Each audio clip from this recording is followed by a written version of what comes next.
pagi, saudara yang dikasihi Tuhan. Kita jumpa lagi di Renungan Pagi GPD Bethesda Makassar. Pagi ini saya akan baca dari buku Mazmur pasal 27 ayat 4 yang berkata sebagai berikut. Satu hal telah kuminta kepada Tuhan, itulah yang kuingini, diam di rumah Tuhan seumur hidupku, menyaksikan kemurahan Tuhan dan menikmati baiknya. Puji Tuhan, satu ungkapan dari Daud bahwa hal yang dia butuhkan, yang dia inginkan adalah hal yang penting.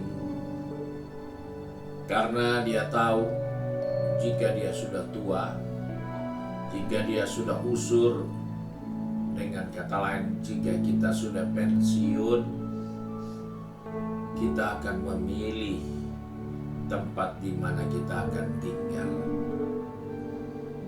Kita bisa memilih tinggal di kota, di rumah kita, tinggal di desa, jual rumah kita di kota, jual tanah kita di desa, tinggal ke kota.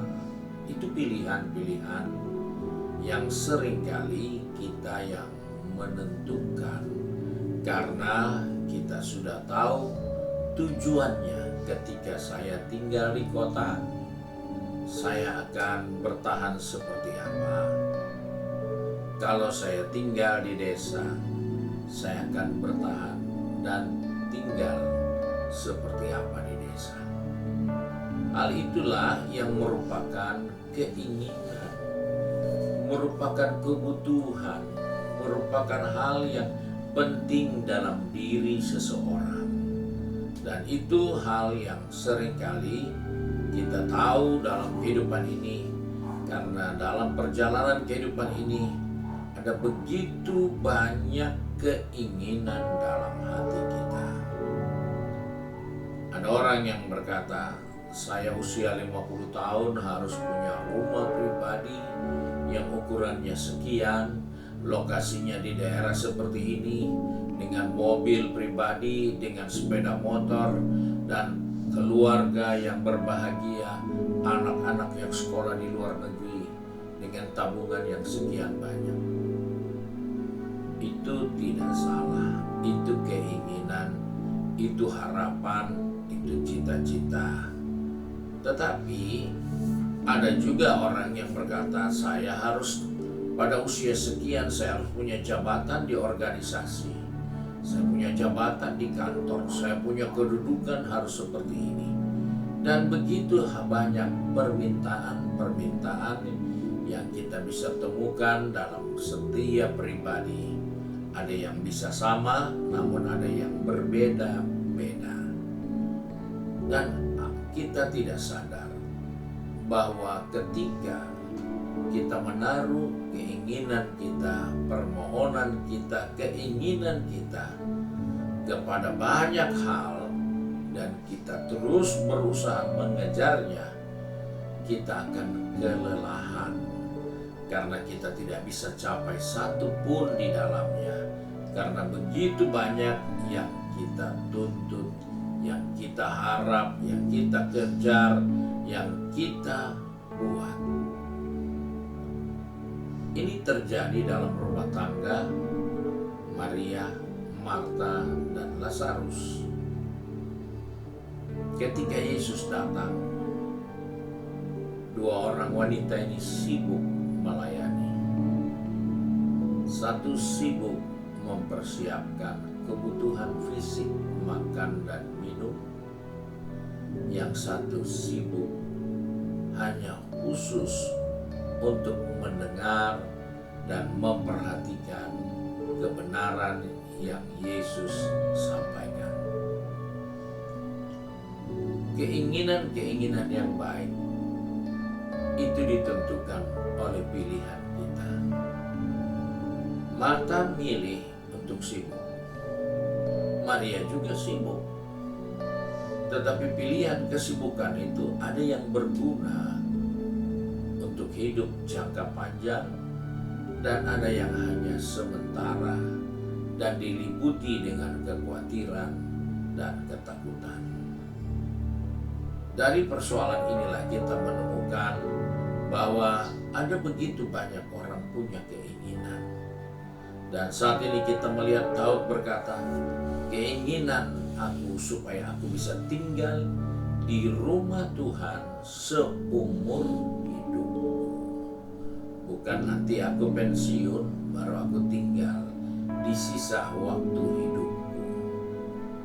Atau nanti kalau aku sudah usia sekian baru aku mau tinggal di dalam rumah Tuhan sampai akhir hidup ini. Ini hal-hal yang banyak kita bisa temukan dalam diri setiap orang yang ada. Daud tidak minta banyak hal. Dia hanya ingin hidupnya selalu ada di tempat yang sangat menguntungkan. Karena diam di rumah Tuhan itu berbicara tentang suatu kehidupan yang akrab dalam persekutuan. Sebagaimana pemazmur juga katakan, betapa indahnya dan eloknya bila saudara bersaudara bisa diam dengan rukun. Di mana mereka diam? Di mana mereka bisa hidup rukun? Itu dimulai dari rumah. Dan Daud tahu ketika dia tinggal terus di dalam rumah Tuhan, bahasa yang mudah, dia rukun dengan Tuhan. Dia dekat dengan Tuhan. Dia bisa merasakan begitu indahnya menjalani kehidupan dengan Tuhan. Dan apa yang terjadi kalau kita bisa rukun? Kesanalah Tuhan memerintahkan berkat. Sudah di rumahnya, sudah di tempat berkat, kita dijadikan fokus berkat itu. Dan itulah keinginan Daud. Biarlah aku boleh tinggal di rumah Tuhan seumur hidupku. Daud menjadi seorang yang merupakan simbol dari kehadiran Tuhan. Karena di mana Daud berada, pasti Tuhan ada dengan Daud. Karena itu Daud katakan dalam Mazmur 23, sekalipun aku berjalan di lembah bayang-bayang maut, aku tidak takut bahaya, karena Tuhan beserta aku. Tongkatmu, gadamu selalu ada melindungi aku. Daud dapat mengalami hal itu karena keinginannya telah terpenuhi, yaitu selalu tinggal di dalam rumah Tuhan. Daud tidak tinggal di rumah Tuhan di Yerusalem, tapi Daud selalu punya hubungan yang sangat dekat dengan Tuhan.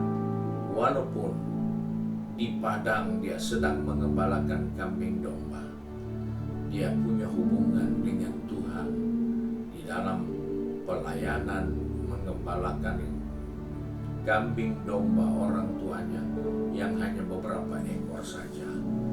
Dia dengan kecapinya bisa mempermuliakan Tuhan, bersekutu dengan Tuhan. Hal inilah yang menjadi sebab, karena keinginannya yang benar, maka Daud merupakan simbol kehadiran Tuhan. Di mana Daud berada, pasti Tuhan ada. Karena dia punya keinginan yang begitu dekat dengan Tuhan. Dan bukan hanya datang sekali-sekali dalam rumah Tuhan, tapi dia mau tinggal, dia mau dalam lagi bersekutu terus dengan Tuhan. Sehingga kita menemukan Daud dalam menjalani kehidupannya selalu diwarnai dengan kemenangan, walaupun juga ada kekurangan, tapi Tuhan tidak tinggalkan dia. Bahkan karena Daud yang begitu setia, begitu dekat dengan Tuhan, sampai kepada anaknya yang namanya Salomo, yang sudah jauh dari Tuhan karena digoda oleh istri-istrinya. Tuhan tidak sampai hati hukum Salomo. Padahal Salomo itu anak yang lahir dari hubungan dengan istri orang yang suaminya dibunuh. Tapi Tuhan masih bisa terikat dengan Salomo, karena Tuhan berkata kepada Salomo, karena ayahmu itu Daud, aku tidak akan mengganggu atau aku tidak menghukum engkau, tapi nanti anak cucumu yang akan rasakan. Begitu luar biasa kedekatan Daud dengan Tuhan, sehingga kedekatan itu menjadikan perlindungan buat anaknya. Kiranya kita juga menemukan hal yang indah dengan Tuhan, karena pilihan kita pilihan yang terbaik. Tuhan berkati kita. Mari kita satu dalam doa. Kami mengucap syukur kepada Bapa di surga, karena oleh kasih setia-Mu Tuhan mengingatkan kepada kami, sebagaimana permohonan Daud, bahwa dia telah minta kepada Tuhan satu hal yang penting, yaitu selalu bisa tinggal diam bersama-Mu di dalam rumah-Mu. Sebab Tuhan, tolong kami sebagai orang-orang percaya, ingatkan kami bahwa ketika Daud mengambil bahagian yang terbaik sebagai pilihannya, biarpun kami juga mengambil pilihan yang sama, sehingga dimanapun kami berada, kami tetap dapat merasakan Engkau juga ada, karena pilihan kami yang tepat. Sebab Tuhan, tolong anak-anak yang sudah pergi bekerja, berbisnis, studi, maupun sudah sibuk dengan rumah tangganya, dan juga dalam tugas tanggung jawab pengabdian pelayanannya, ingatkan kami bahwa pilihan kami akan menentukan Tuhan hadir, Tuhan beserta kami, dan kami memperoleh kemenangan dan pertolongan yang selalu baru dalam hidup ini. Terima kasih Bapa untuk kasih setia-Mu. Kami berdoa dan mengucap syukur dalam berkat nama Tuhan Yesus Kristus. Haleluya. Amin. Puji Tuhan. Tuhan Yesus memberkati kita dan selamat pagi.